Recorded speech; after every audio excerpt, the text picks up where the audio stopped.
Shamarran keenya yeroo gara biyya ormaa dhuftanii sirriitti of eeggannoo gurguddaa godhaa. Kalatti lakkoofsa barreesse buufillee ofiillee barreesse. Yeroo ammaa wanti deemaa jiru waan baay'ee nama sodaachisuudha. Eenyu amananii akka wajjin jiraatan baay'ee. Maal matarra sana gaafa dura?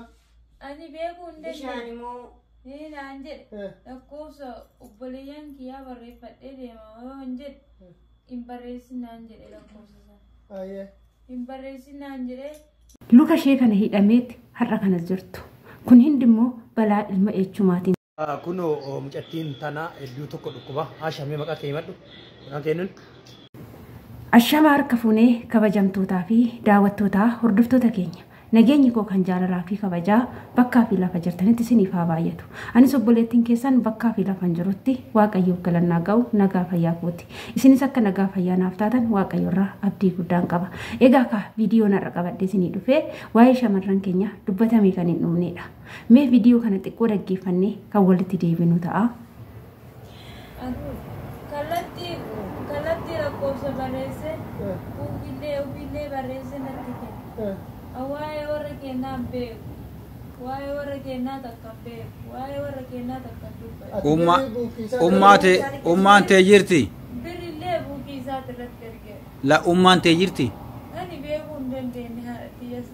La waayita ati biyyaa jirtu biyyaa baatu jirtiisi? Biyyaa yeroo biyyaa bahu haati xiyyallee hin jirti abbaan kiyyallee hin jira namni hunduu hin jiru.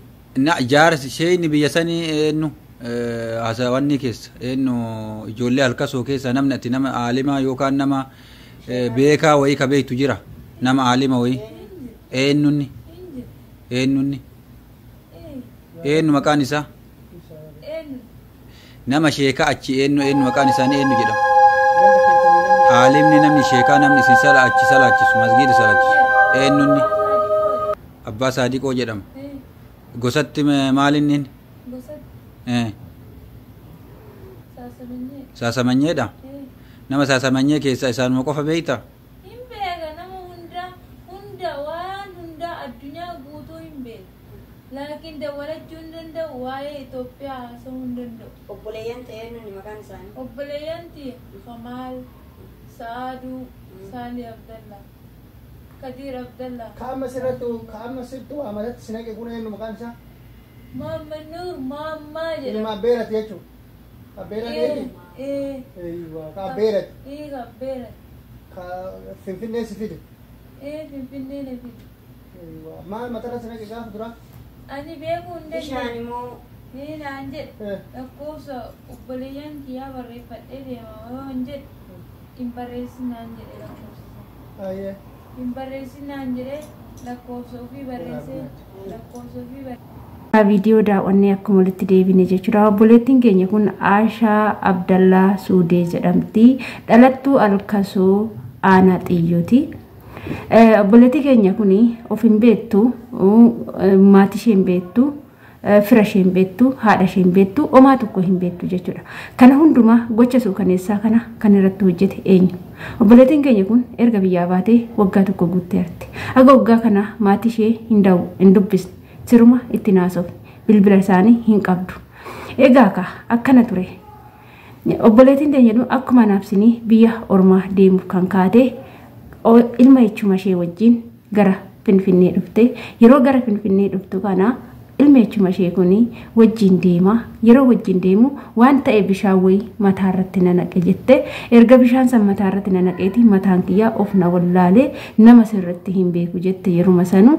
Yeroo nani gara biyya kanaa bararuuf dhufu akkas na godhe maatii koo bilbila maatii koo qabadha jennaan bilbila obboloota koo qabadhannaan lakki kun homaa siin godhu naan jedhe bilbila isaa naaf kenne akkaawuntii isaa barreessee buukii isaa barreessee naa kenne ani ergan biyya ormaa dhufee gola ormaatitti waggaa tokko hojjedha birrii waggaa tokkoo fi minaamnaa kana guutuma ani akkaawuntuma isaa buukuma isaati irratti hangalcha maatii kootis dubbisee hin beeku haati koo eenyu akka taate hin beeku obboleewwan ishee bichaa xiqqoo maqaanii dhoofti haadha ishee siruma hin beeku jetti gocha akkanaa kana kana shamarran irratti raawwachuun kun maaliif barbaachise? Ilmi namaa maallaqaa jedhee waan hojjechaa inni hojjetu wallaalamee jira jechuudha dhugaa dubbachuudhaaf. Amma obboleechi keenya kun gocha suukaneessaa obboleettii isaa kanarratti raawwate kun maallaqaa jedheeti malee wanna biraati jedheeti miti jechuudha. Ijoollee keenya adaraa keessan of eeggannoo cimsaa.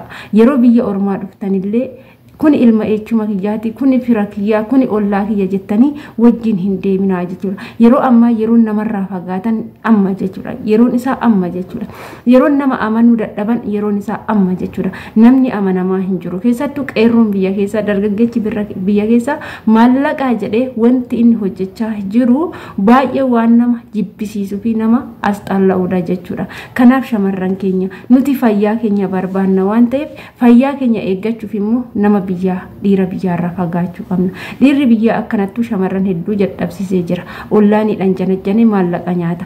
Amma immoo taarikiin fidan akka isheen maatii ishee wallaaltu, akka isheen biyya ishee wallaaltu gochaa jira. Amma obboleettiin keenya kun waa'ee haasa'uma Itoophiyaatu hin beeku jette. Waggaa tokko guutuu kana waa'uma Itoophiyaa jedhamtu sanuu hin beeku. Haasaa Itoophiyaa jedhamtu hin beeku. Haadha abbaa koo hin beeku jetti. Xiqqoo naannoo ishee biyya ishee xiqqoo beetti saniin booda umaan beektu. Har'a baatee urfatti baddeeti sheekonni arganii mana ofiitti galfatanii jechuudha. Waan akkanaa kana nama baasu keessattuu biyya ormaa keessatti jechuudha. Nyaannan nama nyaatti ijoolleen keenya ni nyaanna jennee biyya ormaa keessatti faffacaanii jiraanna. Garuu haa ta'u kan nu nyaatu fi kan nu miidhutu nutti baay'achaa jira jechuudha yeroo ammaa kana.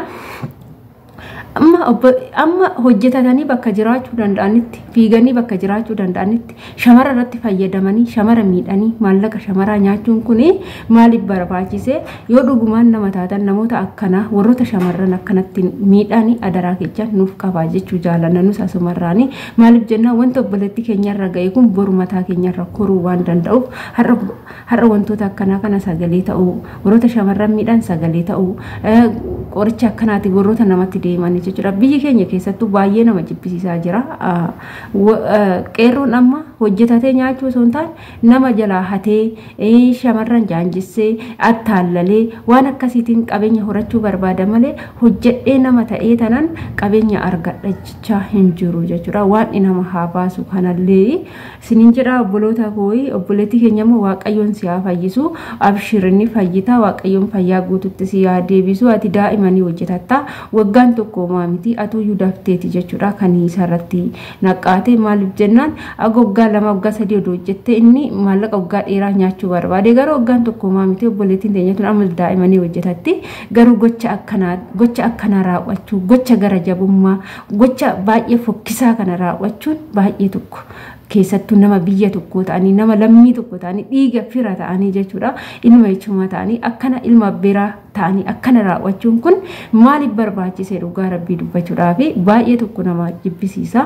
Waaqayyo bichaan biyya keenyaaf nagaa haa buusu malee waaqni illee kanumaaf ilaalee nutti dheekkamaa jira. Waaqayyo dhiifama isaatiin nu yaadatu. Kan garaa jabaatu hedduutu keessa jira. Kan waan hin taane yaadu hedduutu keessa jira. Kanas nin jechuu jaaladha kabajamtoota keenya. Shamarran keenya garuu sirriitti of eeggannoo godha. Namni argitanitti of hin gatina. Namni amma amanamaa hin jiru sinin jechuu jaaladha. Hanga ammaa kan wajjin turtaniif ulfaadhaa galatooma.